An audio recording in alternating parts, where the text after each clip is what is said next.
sa bawat leg o sa grand finals of this Perlas ng Silangan League? Well, what's at stake is definitely the bragging rights to be the best in your region initially. And then after which, you'll have the opportunity to become the first ever national champion of Perlas ng Silangan. There will be cash prizes, I guess. Isa po tayo sa mga developmental league na merong cash prizes. Aside from that, tomorrow po we will unveil our championship, our trophy, which is done by a national artist. And meron pa po kami mga surprises for the champions, yung mga kabataan po natin, moving forward. So that will be announced very soon po.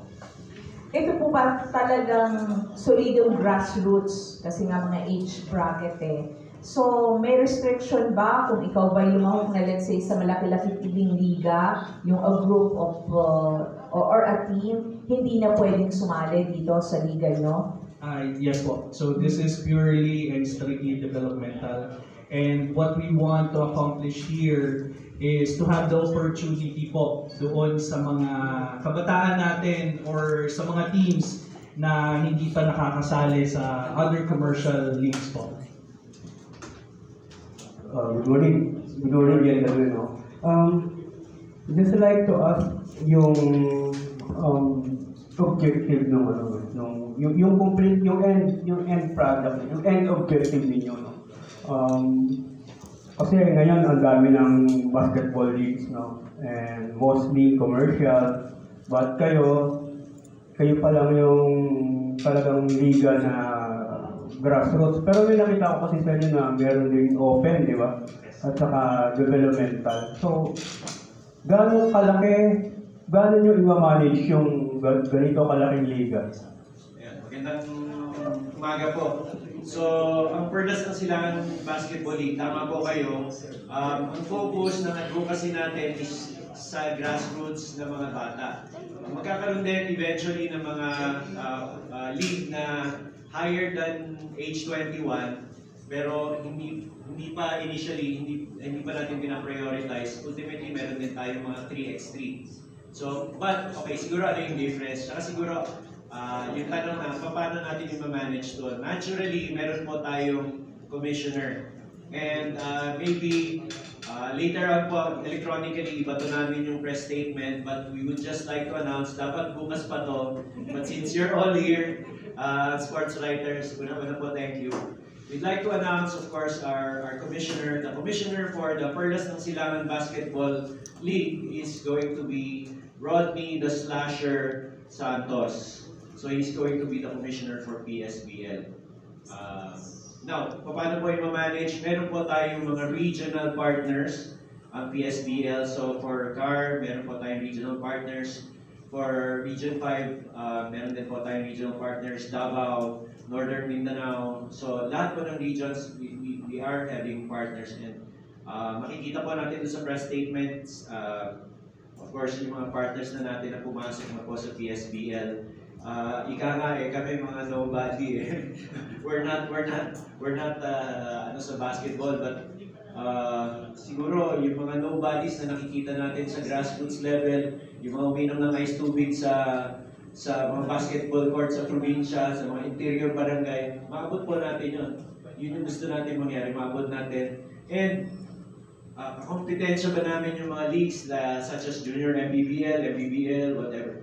Ang tingin po namin sa ganitong situation is these are complementary. Tayo po magfocus sa farming ng mga talents, and then eventually pwede silang pumasok sa NCAA, UAAP, PCCL.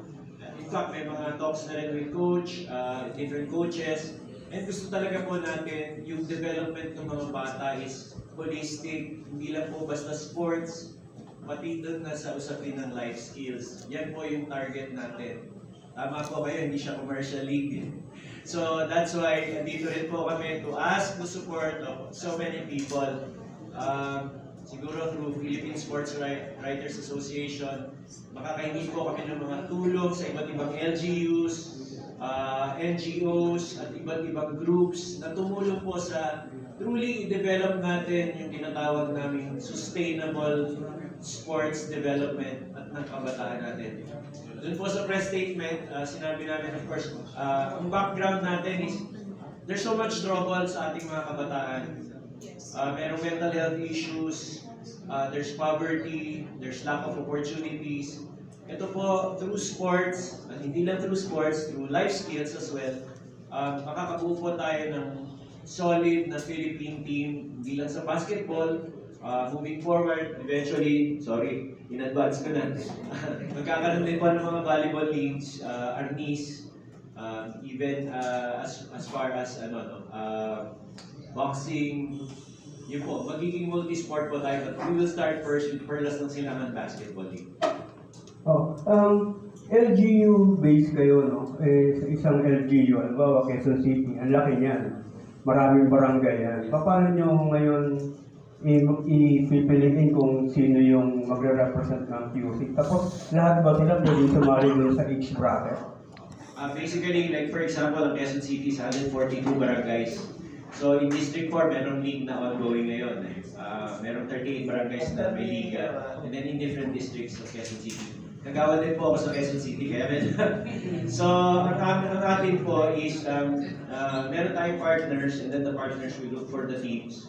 So like sa Cebu, meron tayong North Ball. Yung mga playing teams din, playing ball clubs, doon po tayo kumukuha ng humuhugot ng mga ka-partners at saka mga gusto mag-join. Pero as much as possible nga po, gusto natin kaputin yung buong Pilipinas. Dahil ito is Perlas ng Silangan. Timely po na Independence Day. And tomorrow, we will do it sa Manila Grand Opera Hotel. Alam naman po natin, historic din ng Manila Grand Opera Hotel. Ito yung mga stage show nila Dolby. Dito po ginanap, no? So 1907 pa yan. Ibig sabihin, we want really this Perlas ng Silangan Basketball League na maging Grand Philippines. Gusto natin na i-reach out ang Pilipinas. Kanina nga na-touch ako doon sa prayer ni Ma'am dahil this is really, Team Pilipinas talaga ito. Thank you. Sir, good morning po. Edwin Rulion from Metropoler.net. Nabanggit nyo na nga kanina na hindi ito school-based, no? Bali, local government units sa magiging partner ninyo. So, yung nabanggit nyo na kayo pupunta sa mga provinces, talagang napaka-ambisyoso ng liga nyo, no? Kasi you need, hindi lang resources, then kailangan nyo din mga logistics, di ba? Networking, kung ano-ano pa, no? So far, sino po ang sa tingin natin na makakatulong din dyan para maabot nyo? Kasi even the Philippine Sports Commission na may sariling national budget, hirap silang puntahan yung mga provinces para i-push through yung mga projects nila. What about your league? So, good question po. And as we start this, it is really a logistics nightmare po, so to speak. But luckily po, we have met and partner with local groups that is basically they know the region. So local, taga dun sila sa region na yun. So we have set up regional teams and partners for this.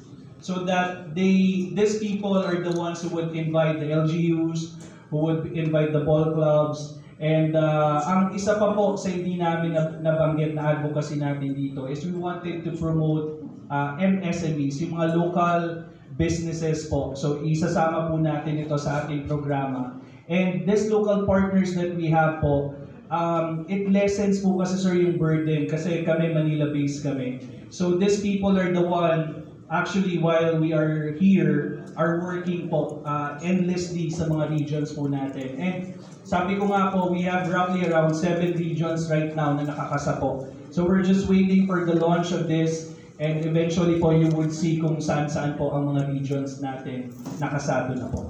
So sir, eventually magkakaroon tayo ng